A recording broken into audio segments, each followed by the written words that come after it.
There's always the good and the bad with any given media out there, and with racing games, it's no exception. Most of the times, developers were able to think and make lots of cool and interesting designs, mechanics that vastly improve their respective games, but sometimes there are certain ideas and features that they go for that makes you question, what were they smoking when they thought about this? So today I wanted to talk and showcase some of the annoying things that racing games had in the past or maybe still have to this day. As a reminder, this is just for entertainment purposes, so don't take it too seriously. We are all here to just have a fun time and laugh about some of the ridiculous things that developers added in the past. Starting it off with the pace car in Gran Turismo 4. There are tests where you have to stay close to the pace car and try not to overtake him for a full lap. The annoying part is just how slow the pace car can be at times, and also the clear brake checks it performs in order to make you crash into it, which results in a fail. It can be noticed a lot during the infamous IA-15 test.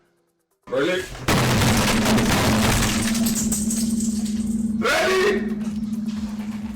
Also in this game, the ASM assist is always set to 10 for every car, meaning you have to disable assists for each car to avoid massive understeer. In the older Gran Turismo games, you were able to qualify for any event to get a higher grid position and increase your chances of winning. However, from Gran Turismo 5 onwards, they decided to remove this option entirely. So if you are in a championship with tough opponents that start further ahead of you, then tough luck, buddy. It's either you re-roll a bunch of times till you get a decent roster, or just say fuck it, we ball, and lose the event like a man. Another annoyance is that most of the events will have rolling starts, which gives the drivers ahead a big advantage, especially if they have quick cars. The game also had a level system for both A-Spec and B-Spec. Depending on what level you were, you would unlock more cups and championships to compete in. However, the annoying bit is that in the B-Spec version, each race has double the laps from A-Spec, and you don't have the fast forwarding feature like you had in Gran Turismo 4, which means you are gonna be stuck in here for quite a while before finishing any event, especially with the endurance events if you plan to 100% the game. In Gran Turismo 2, while it's a famous meme the GT40 spawning in a lower end race, it is frustrating when you actually have to complete that race. There are specific events in Gran Turismo where it requires you to use a certain vehicle, which is fine of course, but what's annoying is when you finish the events and your reward is the same car, but just a different color this time. Whenever you started a new playthrough in the older Gran Turismo games, you would have a few choices of starter cars to pick from, but for some reason, in Gran Turismo 6, they decided to remove that freedom and force you to buy a Honda Fit as your starter car, which by the way, I did actually try to complete the entire game with, which you can watch over here. When the servers used to work, you were able to use the online dealership in which you could buy cars like the Formula Gran Turismo, which you needed for the Formula GT Championship. But since the servers don't work anymore, the only other way to get this is to wait for it to spawn in the used car dealership, which, correct me if I'm wrong, can take up to 300 in-game days to appear, and you need to make sure to have enough cash for it before it disappears. Gran Turismo 7 has a pretty advanced livery editor, giving you a lot of options to make some awesome designs. However, one annoyance most livery designers have mentioned before is the file size for uploading your own stuff, being only 15 kilobytes. The rear-wheel drive cars in Juiced 1 are so easy to spin out no matter what upgrade parts you put on it. The roads are also so bumpy, which increases the annoyance with this. Also in this game, you get constantly called for pink slip events, and if you decline their invite, you will lose respect with that faction.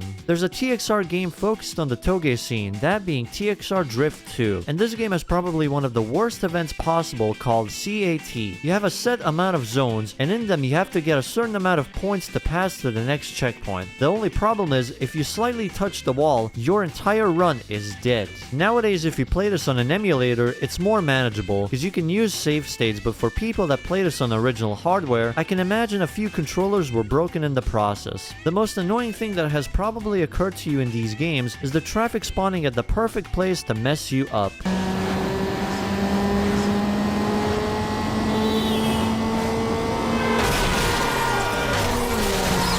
Something that I'm sure a lot of you will mention in the comments is also the rubber band in some of the older Need for Speed games.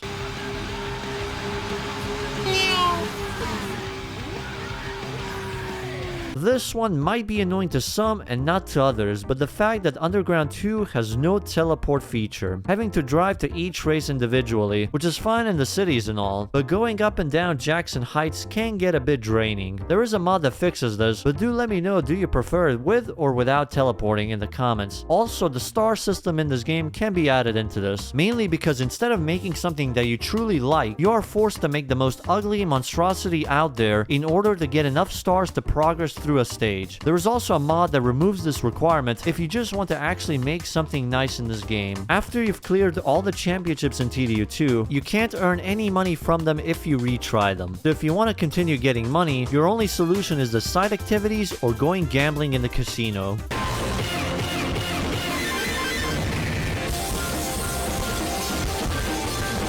The drifting in Pro Street is for the most part done okay-ish. However, I believe we can all agree that the Tokyo Dockyard for drifting is pure ass. You only have to do it a few times in the career, but the main tough one is when you battle Rio here, and having to rely on wall grinding to get the points. That is, while also avoiding the obstacles in the middle portion of the event. Also in this game, why did the developers decide to add artificial input lag to it? I don't get how this improved the gameplay. It just made driving the cars more frustrating. In the PS2 version of Wonga Midnight, you had to complete the last race in mission mode 10 times to get the Blackbird Type C, and this race is not easy at all. Another thing that might be an annoyance to some and not to others is the exclusivity deals manufacturers had back in the day, like Porsche with Need for Speed, but the most outrageous one is Pikes Peak having a deal with Gran Turismo, but they have done literally nothing with it. Tokyo Extreme Racer has always been known for its crazy amount of rivals, but more so specifically the wanderers in the games. These are rivals that require you to use a specific car or some other criteria in order to battle them. The annoying part is how out there the criteria can be. Here's a list of some wanderers and their requirements. You will always need a guide for these wanderers if you plan to 100% any TXR game. From MotoGP 13 to 15, they decided to lock most of the teams in single player mode behind leveling up through races. I understand there's additional content like 2013 riders or historical riders, bikes, but not the current season teams. There's a reason no other racing series game has done that in the modern era. They mostly ditched it after MotoGP 15 for some reason.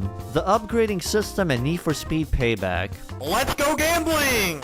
Aw, dang it! Prestige events in Need for Speed 2015 are on another level in terms of annoyance, with how perfect you have to be on some of them, especially the drift ones. EA turning Criterion Studios, which was responsible for so many racing games in the past, into a Battlefield studio.